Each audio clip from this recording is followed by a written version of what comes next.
अस्सलाम वालेकुम dear student, उम्मीद करता हूँ आप खैरियत से होंगे।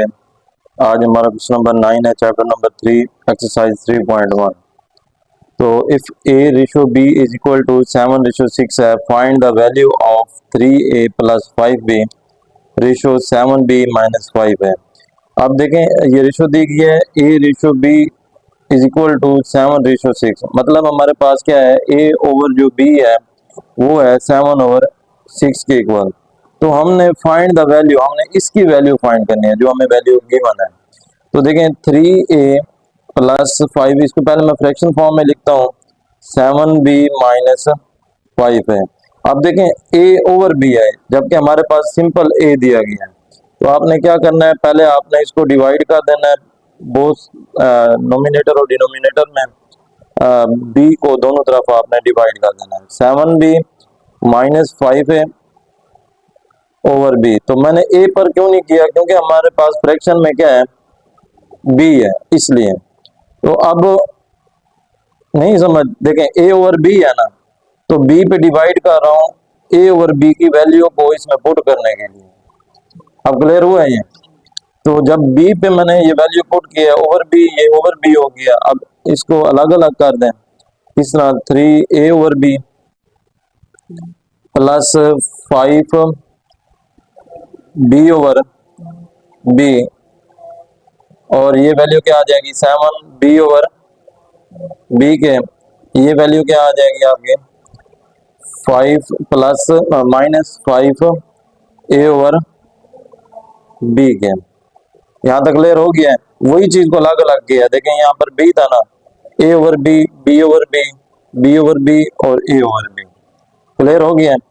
आप देखें ए ओवर बी की वैल्यू हमारे पास गिवन है, क्या है, 7/6।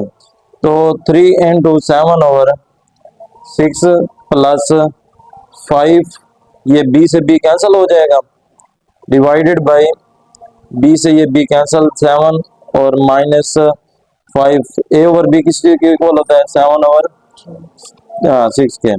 अब इनको मल्टीप्लाई कर दें, 7 3 बार क्या हो गया, 21 जमा 5 और डिवाइडेड बाय ये 6 भी है। अब 7 माइनस 5 7 बार 35 हो गया, 35 डिवाइडेड बाय 6। मजीद आप इसका एलसीएम ले लें, एलसीएम क्या आ जाएगा, 6 21 वैसे का वैसे, 6 5 बार 30 हो गया। तो अब इसका एलसीएम क्या आ जाएगा, 6 6 7 बार 42 माइनस का 35 आ गया, 6 से 6 कैंसिल हो गया। अच्छा अब देखें वैल्यू हमारे पास 21 और 30 कितना हो जाएगा, 51, और 42 में से 35 माइनस करें तो 7 आ गया। तो अब इसको फ्रैक्शन फॉर्म में लिखें, 51/7 इसका आंसर आ जाएगा। यहाँ तक क्लियर हो गया? ये किसके इक्वल है, ये वैल्यू जो हमने लिखी थी 3a plus 5b ratio 7b minus 5a के। समझ आ गई है इसकी? अच्छा जी, क्वेश्चन नंबर 10 है। तो ये वैल्यू दी गई है 24/7 is equal to 6/x then 4x।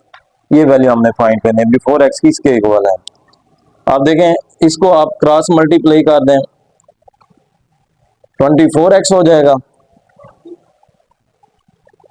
और 6 7 बार 42, ये 42 हो जाएगा। अब देखें यहाँ पर वैल्यू क्या है, 4x है ना, तो आप किस पे इस पे डिवाइड करें, 6 4 बार 24 होता है ना, तो डिवाइडिंग 6 ऑन बोथ साइड। तो ये 24 को 6 पे डिवाइड करें तो 4x हो जाएगा, और 6 7 बार 42 हो गया। तो ये 4x हमारे पास किसके इक्वल आ गया, 7 के इक्वल आ गया। क्लियर है ये? नेक्स्ट हमारे पास पार्ट 2 जो है, इसको देखें। ये भी ए वाई हमने मालूम करना है कि ये किसके आता है। तो क्रॉस मल्टीप्लाई कर देते हैं, 5 ए वाई और 15 3 बार कितना होता है, 45। 45 क्या आ जाएगा, बी एक्स आ जाएगा ना।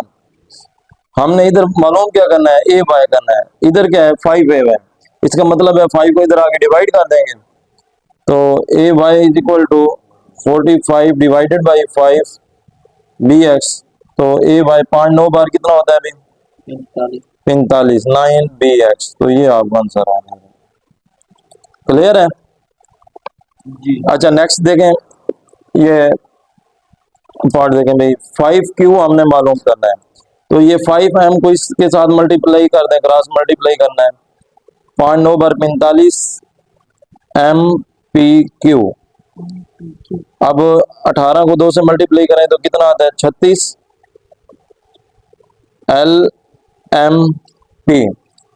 LMP। अब देखो 5Q हमने जस्ट बताया है, तो हमने इस साइड पे 5Q वैल्यू रहने देनी है, तो इसके लिए हमने इसको किस पे डिवाइड करना है? 9 पे। तो 9 या इसको इस तरह कर दो आप, Q इसमें रहने देता हूँ, 36 LMP डिवाइडेड बाई 45 MP।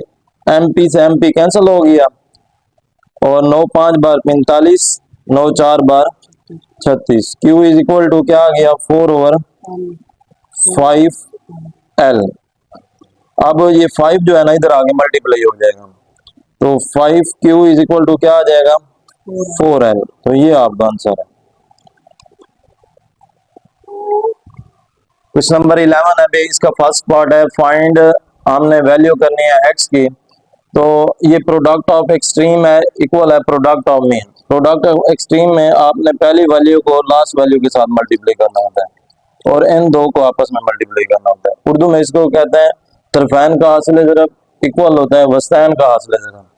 अब हमारे पास वैल्यू क्या आ गई? 7 इधर आ गया, मल्टीप्लाई हो गया किसके साथ? 3x माइनस 2 के साथ, और ये 4 मल्टीप्लाई हो गया किसके? 2x प्लस 3 के साथ। 7 3 बार 21 हो गया, और 7 2 बार 14, और 4 2 बार 8x, और 4 3 बार 12। 21x माइनस का 8x हो गया, 12 प्लस का 14। तो 21 में से 8 माइनस करें तो बाकी कितना बच जाता है? 13x आता है, और इसको आप ऐड कर दें 26 बन जाएगा। तो x is equal to 26 divided by 13। तो ये आपके पास 2 आ जाएगा। अच्छा भी दूसरा पार्ट है क्वेश्चन नंबर 11 का, वही सेम मेथड है, product of extreme is equal to product of means के। इस वैल्यू को लास्ट वाली वैल्यू के साथ मल्टीप्लाई कर दें और इन दोनों वैल्यू को आपस में मल्टीप्लाई कर दें।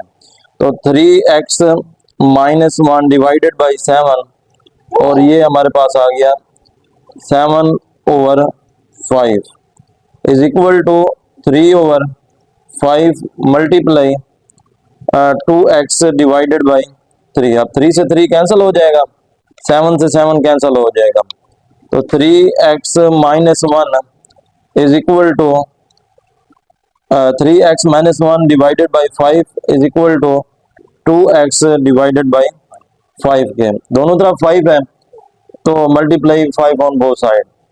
5 multiply 3x minus 1 over 5 is equal to 2x divided by 5 multiply 5 से 5 कैंसिल हो गया, तो 3x minus 1 is equal to 2x के। अब 2x इधर आ जाएगा इज इक्वल टू प्लस का 1, तो x इज इक्वल टू क्या आ जाएगा? 1। तो ये आपका आंसर है। क्वेश्चन नंबर 11 का 4 पार्ट है अभी, प्रोडक्ट ऑफ एक्सट्रीम, यानी कि पहली वैल्यू को लास्ट वाली वैल्यू के साथ मल्टीप्लाई करना है और ये इसके साथ मल्टीप्लाई हो जाएगा। तो वही सेम मेथड है, p माइनस क्यू का square p square plus P Q plus Q का स्केयर, और ये x मल्टीप्लाई हो जाएगा किसके साथ? p के क्यूब माइनस q के क्यूब के साथ divided by p plus q। तो आप देखें इसको आप अरेंज कर दें, पहले p माइनस क्यू और p माइनस क्यू लिख दें, देन p का square plus P Q plus q का स्केयर और x इंटू ये एज इट इज वैल्यू लिख दें। अब देखें ये फार्मूला बना हुआ है, कौन सा? क्यूब वाला। तो p minus q is equal to p का क्यूब माइनस q का क्यूब। जब यहाँ पर माइनस होता है तो इधर वैल्यू में प्लस आ जाता है। तो x इंटू p का क्यूब माइनस q का cube divided by p plus q हो गया। अब x की वैल्यू फाइंड करनी है तो ये वैल्यू इधर आके डिवाइड आ जाएगी। p माइनस क्यू, p का क्यूब माइनस q का क्यूब डिवाइडेड बाई क्या आ जाएगा, p का क्यूब माइनस q का cube divided by p plus q। अब इनको फ्रैक्शन फॉर्म में है तो रेसिप्रोकल कर दें। p माइनस क्यू, p का क्यूब माइनस q का cube multiply p plus q divided by p cube minus q का cube is equal to x के। अब ये वैल्यू इससे कैंसिल हो गई, बाकी क्या बच गई, p माइनस क्यू और p plus q is equal to x के। अब एक दफा माइनस है एक दफा प्लस है तो ये डिफरेंस ऑफ स्क्वायर बन गया इज इक्वल टू x। तो ये आपका आंसर है।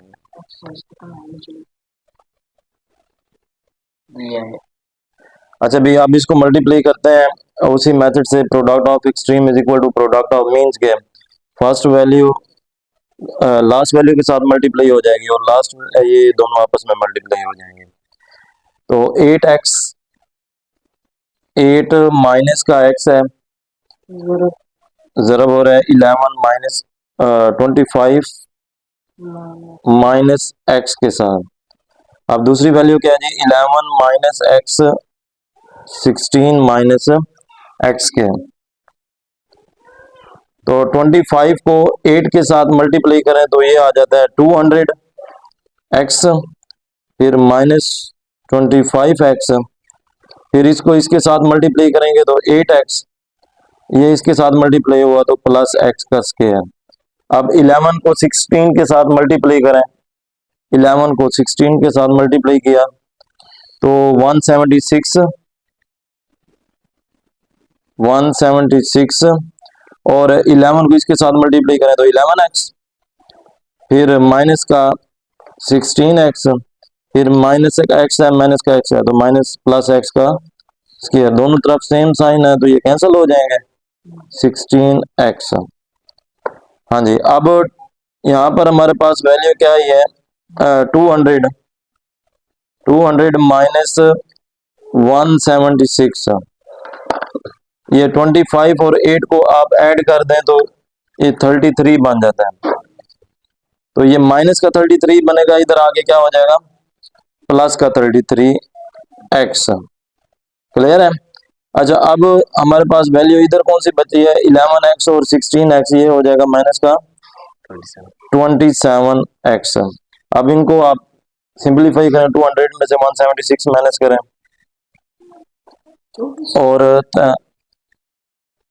200 में से 24 आ जाएगा और 33 में से 27 को माइनस करें तो ये हमारे पास वैल्यू आ गई 6 आ जाएगी 6x। तो 24 divided by 6 is equal to x के 6 4 बार 24, तो x इज इक्वल टू 4।